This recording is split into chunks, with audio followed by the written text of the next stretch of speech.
In de namiddag maken we een uitstap naar het stadje Noto, een van de belangrijkste baroksteden van Italië.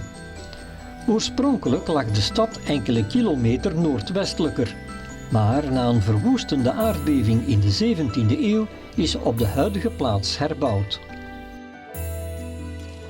Typerend voor de laat-barokke gebouwen is het honingkleurige gesteente. Deze tufsteen is echter kwetsbaar, waardoor er veel onderhoud aan de panden vereist is. De gebouwen bevinden zich vooral langs twee lange en parallel lopende hoofdstraten. Het hart van de stad is het gemeenteplein, waar de kathedraal en het stadhuis staan.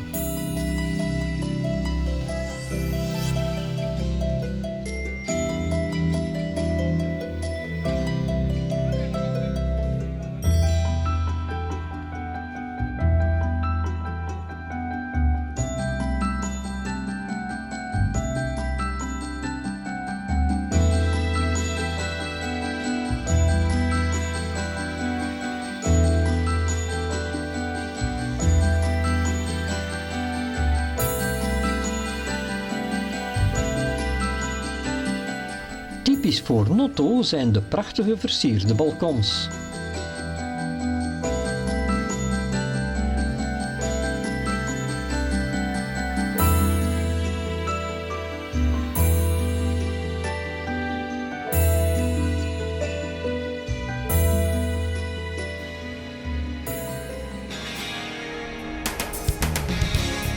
Op de terugweg zien we enkele overgebleven ja-knikkers, aardoliepompen. Come cominciata io non saprei, la storia infinita con te, che sei diventata la mia re. Onze trip gaat verder noordwaarts richting Catania. De stad mag dan wel chaotisch zijn, het is er ook erg sfeervol, authentiek en groots.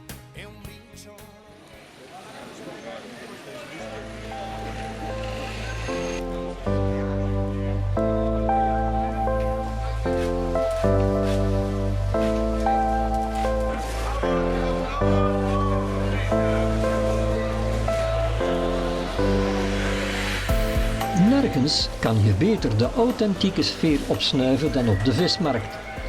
Het is de oudste markt van de stad. Je wordt er overrompeld door allerlei geuren en links en rechts geschreeuw van de marktkramers die hun vis proberen te verkopen. Alle marktkramers kennen elkaar dan ook, aangezien sommigen hier al heel hun leven een kraampje hebben. Piazza del Duomo in Catania is het belangrijkste plein van de stad. Aan de oostkant van het plein staat de kathedraal. Aan de noordkant bevindt zich het stadhuis, met net ervoor de Fontana dell'Elefante. Dit is misschien wel de meest bijzondere bezienswaardigheid van de stad. De lachende olifant is in de loop der jaren het symbool van Catania geworden.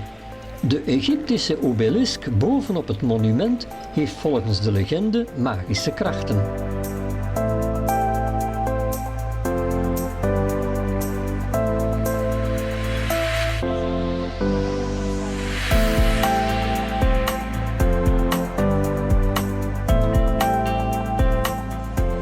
Ook het imposante universiteitsgebouw ligt aan het plein.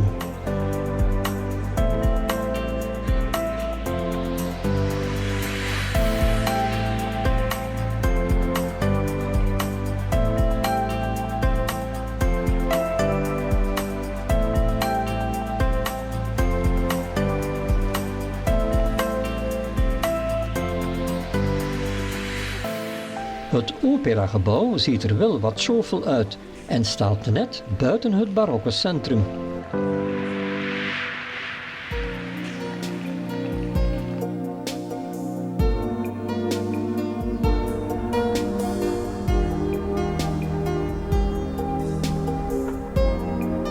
Giardini Naxos ligt aan een baai met een lang zandstrand. Het is een van de populairste badplaatsen van Sicilië. Bovendien is het de uitstekende uitvalsbasis om de Etna te bezoeken.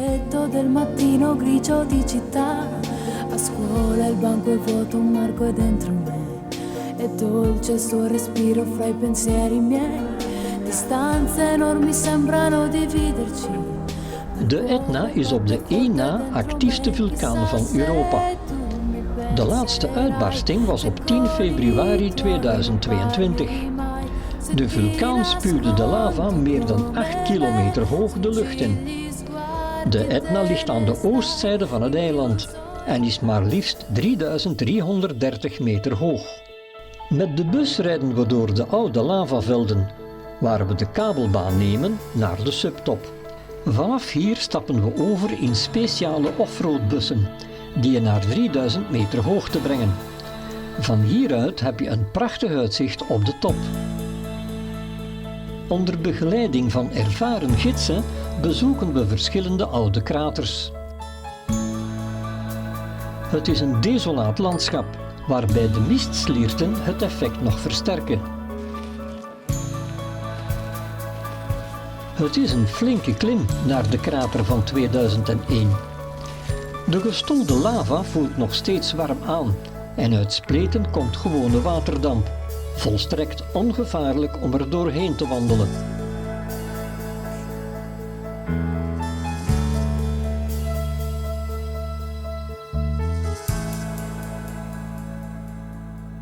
Ondertussen trekt de mist op en hebben we een prachtig zicht op het landschap.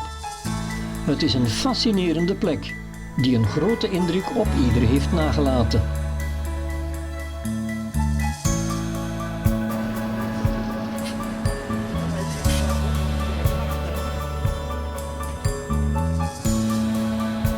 Het basisstation waar de kabelbaan vertrekt bevat winkels en restaurants en natuurlijk souvenirshops.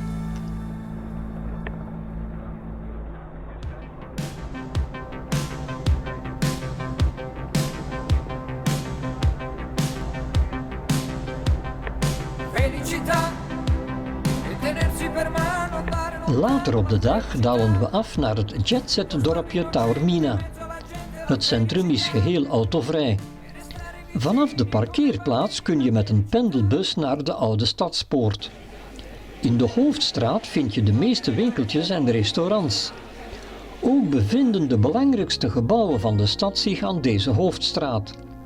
De straat wordt omzoomd door mooie, oude middeleeuwse huizen.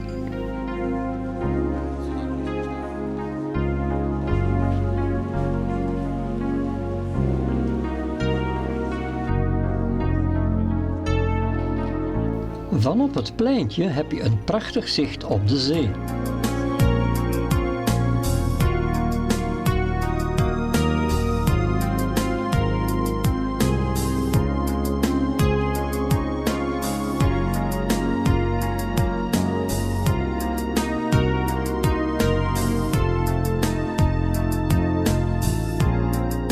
Aan beide zijden van het stadje heb je stadspoorten, restanten van een versterkte omwalling. De kathedraal gewijd aan Sint-Nicolaas dateert van de 13e eeuw en de buitenkant lijkt meer op een versterkt kasteel dan op een huis van aanbidding. Om deze reden heeft het de bijnaam van de vestingkathedraal gekregen.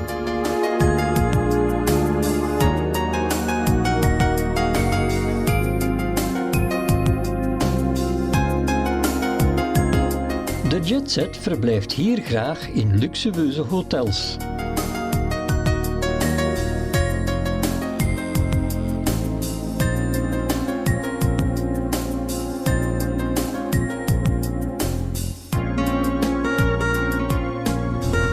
Wanneer de avond valt, rijden we terug naar Giardini Naxos.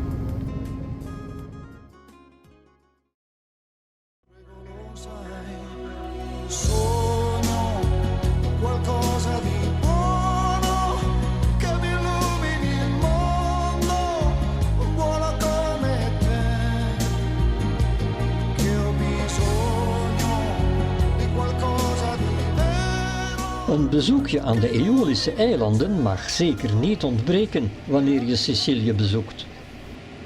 Vroeg in de ochtend schepen we in en met uitzicht op het Castello Milazzo varen we de haven uit.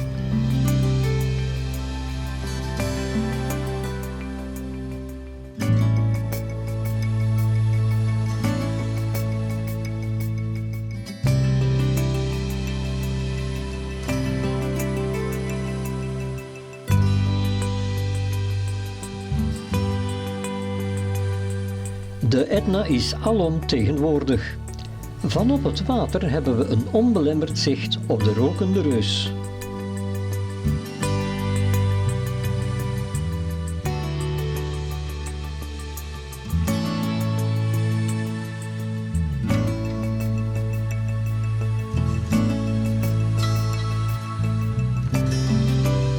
De Aeolische eilanden bestaan uit 7 vulkanische eilanden. We bezoeken Lipari en vervolgens Vulcano.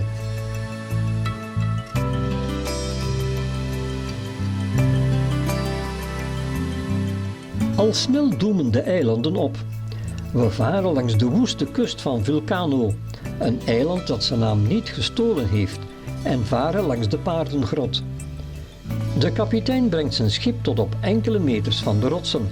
Je kan ze bijna aanraken. We zetten onze tocht verder langs deze rotsige kust. Deze is gevormd door oude gestolde lavastromen, wat maakt dat ze ook erg ruw en ontoegankelijk zijn.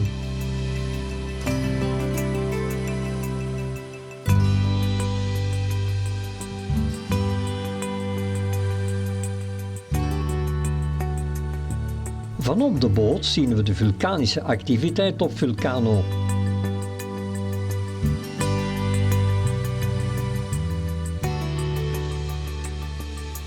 Al spoedig varen we langs de rots van de kleine Zeemeermin. We blijven er even dobberen vooraleer we verder varen naar Lipari om in het gelijknamige stadje aan te meren.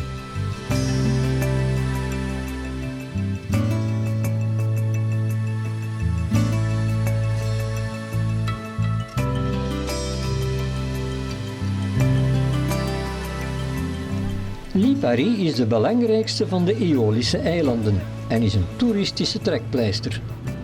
Het eiland heeft een rijke geschiedenis en wordt al sinds de 5e eeuw voor Christus bewoond. Het werd gebruikt als verbanningsoord ten tijde van het Romeinse Rijk en ook tijdens het bewind van Mussolini.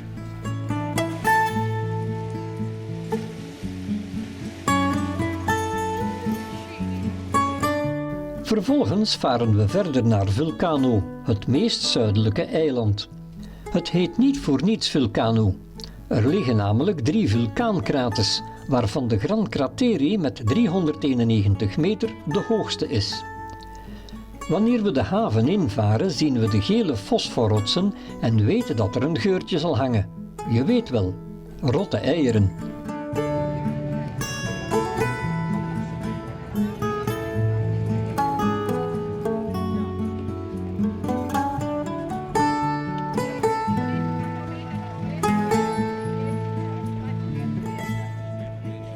Om hygiënische redenen zijn de zwavelbaden gesloten, maar wat verder ligt het befaamde strand met zwart vulkanisch zand. We hebben wat strandtijd, dus nemen enkelen een frisse duik. Het zomerseizoen is voorbij en zoals elke vakantieplaats wordt het dan wat mistroostig. Tijd dus om terug te varen.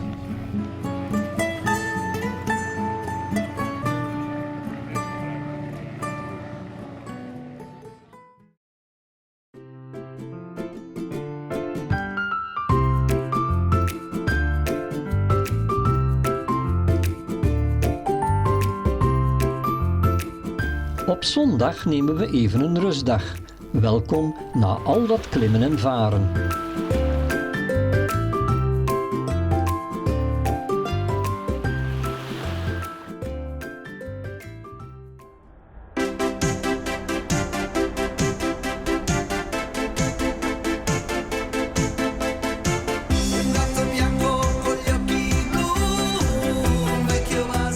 De laatste etappe is best een lange rit naar Cefalu.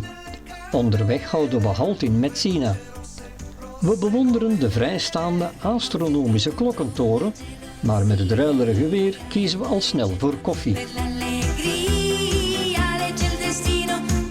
De weg langs de straat van Messina is prachtig. Maar voor de lunch rijden we even de bergen in, naar Castelbuono.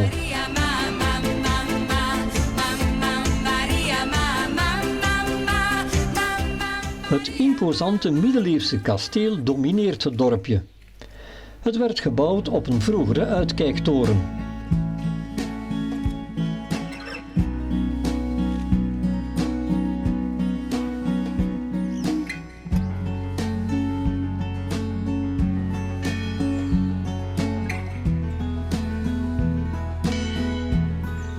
Het pittoreske dorpje met zijn smalle straatjes ademt rust uit. Het kerkje met zijn gaanderij is atypisch en bevat een mooi fresco.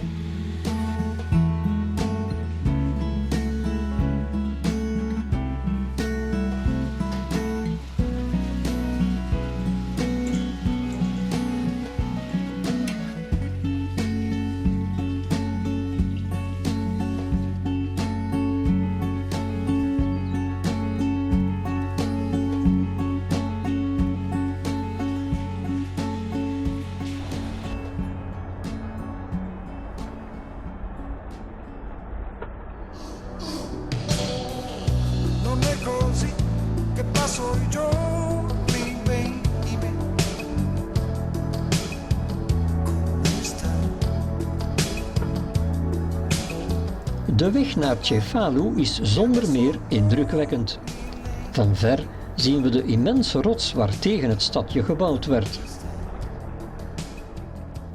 Net voor we de stad bereiken, zien we duidelijk hoe het stadje ingeklemd ligt tussen de rots en de zee. Sto con me. Smalle, charmante straten leiden ons naar het centrale plein voor de kathedraal. Dit plein is de geliefde ontmoetingsplaats om te genieten van het Dolce Vita waar de Italianen en met uitbreiding de Sicilianen een patent op hebben.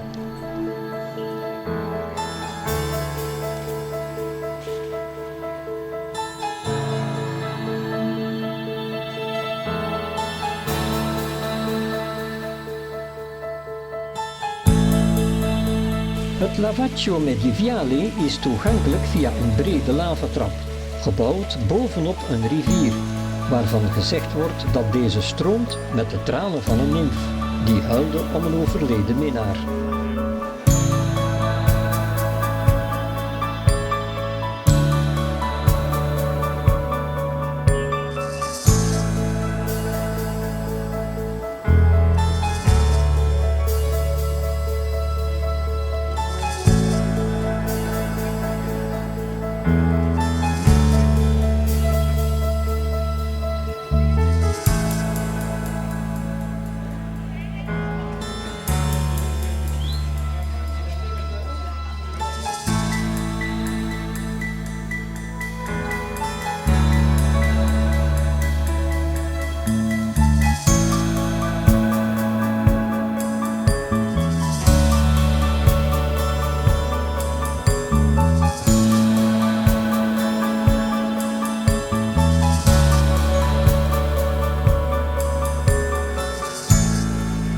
Sicilië is een bijzonder eiland dat heel wat te bieden heeft. Een unieke eigen cultuur, een gastronomische keuken, prachtige kust- en heuvellandschappen en in het bijzonder pittoreske dorpen en steden waar je uren kan verdwalen. Een aanrader voor wie eens geen all-in vakantie wil. Che confusione, sarà perché ti amo, è un'emozione che cresce piano